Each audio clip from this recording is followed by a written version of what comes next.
Welcome to Kenton Teaches. Enjoy the video. You start by making the Fx30 stable. Plug-in power or ensure battery is at least 50% so the device won't die mid-flash. On your host, install the required USB drivers and the update utility. This gives the communication layer and tools needed. Once done, download the exact firmware image that matches your model and run a checksum to confirm integrity, because a corrupted image risks bricking the module. Now connect the Fx30 to the PC and open the updater utility to begin. You must enter the Fx30 bootloader so the updater can write flash sectors.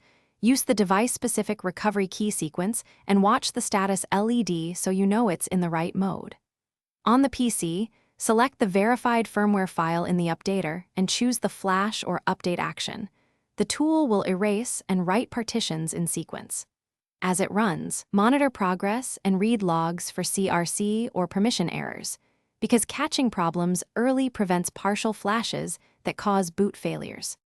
After flashing, you reboot the Fx30 and allow the modem to complete its startup routines. Normal LED patterns and boot messages indicate success, so be patient during first boot. Then verify the installed version using an @command or your device management console to ensure the expected build is active. If the device doesn't boot or reports errors, re-enter recovery and reflash the same verified image. Then capture serial logs to identify the root cause. This log is the single most useful.